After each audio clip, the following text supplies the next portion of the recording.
O assunto que eu queria tratar com vocês rapidamente está na manchete do jornal Estado de São Paulo hoje, um almoço sábado do presidente Renan Calheiros com o presidente da República Michel Temer, o presidente do Tribunal de Contas da União e outras figuras do centro do poder em Brasília, alguns ministros palacianos, outros ministros próximos ao presidente Renan e ao presidente Temer. E o assunto desse encontro teria sido uma tentativa, segundo o Estado de São Paulo, de Renan Calheiros conseguir aval do presidente Michel Temer e, portanto, do Executivo, a iniciativa que tomou semana passada no Senado, anunciando a criação de uma comissão especial que vai analisar, primeiro, levantar dados sobre o pagamento dos chamados supersalários na área pública do Brasil e depois propor medidas para que este abuso, esta ilegalidade seja combatida, né? Basicamente, segundo a análise do jornal, e é verdade, o Renan está focando o setor dos três poderes no país que mais pagam salários abusivos, camuflados na forma de benefícios, de vantagens indiretas, etc. e tal, que é o Poder Judiciário. Na inspiração de Renan não está nenhum interesse, na essência, entendo eu, voltado para a contenção de gastos públicos, especialmente gastos abusivos. Não é da natureza de Renan preocupar-se com o dinheiro público. Fosse diferente, Sua Excelência não estaria sendo investigado em 12 processos no próprio Supremo Tribunal Federal por desvios de comportamento, todos eles envolvendo também maltrato ao dinheiro público. O Renan Calheiros não é uma figura com isenção biográfica suficiente para liderar uma cruzada moralizadora. Portanto, devemos olhar com muita desconfiança para esse discurso de austeridade que Renan Calheiros repentinamente resolveu abraçar. Mas, para nós que estamos na arena do Coliseu, interessa que os leões briguem entre si para permitir que nós, suas vítimas habituais e históricas, possamos ter um pouquinho mais de sobrevida ou, quem sabe, escapulir da condenação à morte que sempre acontecia com quem era jogado às feras naquele espetáculo romano. Quando nós vemos um figurão do Congresso Nacional, portanto do Poder Legislativo, bater de frente com figurões do Judiciário em função de questões como essas, dos ganhos abusivos de Suas Excelências do Poder Judiciário, nós podemos estar vendo um figurão mal inspirado, com más intenções ou com intenções escusas, tentando atingir um outro que o incomoda ou está acossando nas investigações que vem conduzindo, nos julgamentos que vem conduzindo. É verdade que as inspirações que movem Renan podem ser as mais escusas e muito provavelmente são uma tentativa de Renan na liderança do Poder Legislativo, do Congresso Nacional, lotado de figuras suspeitas, lotado de figuras envolvidas em escândalos, de criar um constrangimento ao poder que os julgará, que é o Poder Judiciário. É verdade que essa inspiração, repito, pode ser a mais deplorável possível e provavelmente é. Mas também é verdade que esses abusos, esses escândalos envolvendo supersalários, superbenefícios, estruturas escandalosamente inchadas, todo tipo de compadrio possível, estão presentes no Poder Judiciário mais do que em qualquer outro. E nesse sentido, ainda que Renan seja o vilão na inspiração da iniciativa, o resultado da briga nos interessa.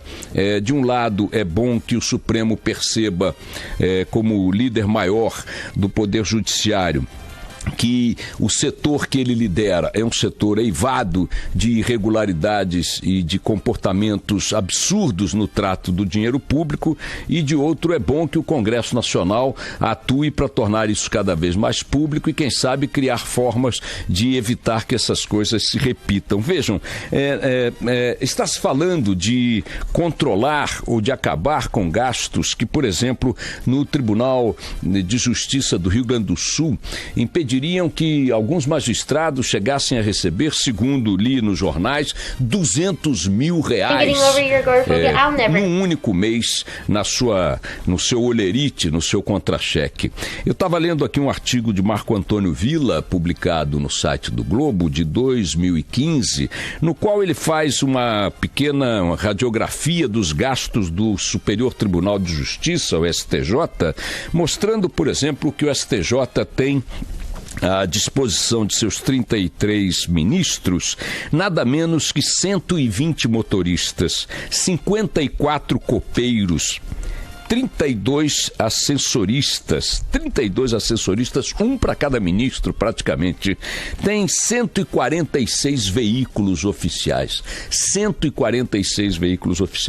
Esse mesmo STJ, em 2014, num único mês, chegou a pagar a 3 ministros aposentados a bagatela de R$1,5 milhão a título de direitos acumulados. O senhor ministro Arnaldo Esteves Lima ganhou R$475 mil, o senhor Aldir Passarinho R$429 mil e a senhora Alcete Dumont Reis Magalhães R$446 mil.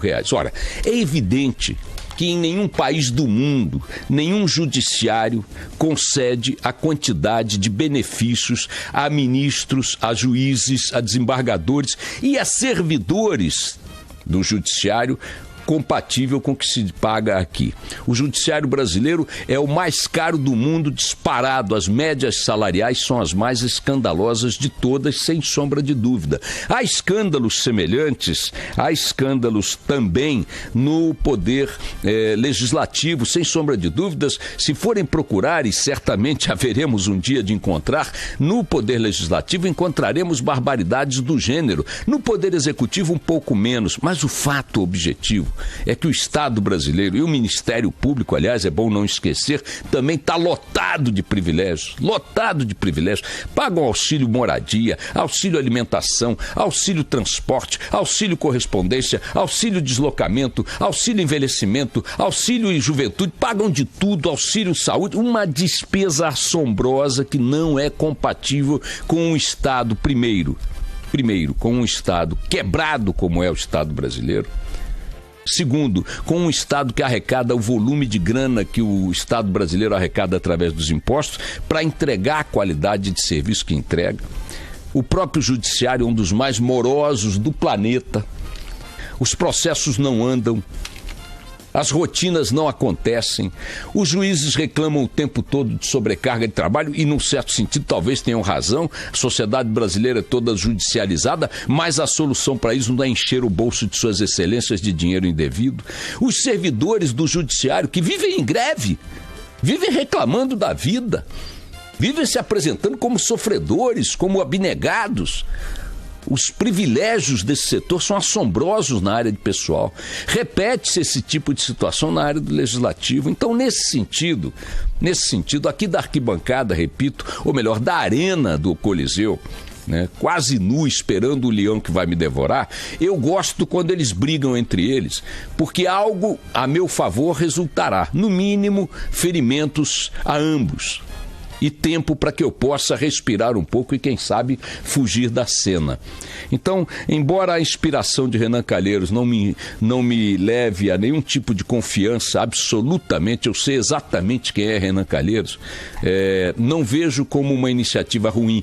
Para nós que estamos de fora dessa história, mas pagando por ela, não vejo como uma iniciativa ruim que se coloque na vitrine da discussão pública o que é a acumulação assombrosa, imoral, escandalosa de vencimentos, de ganhos e de privilégios no poder judiciário.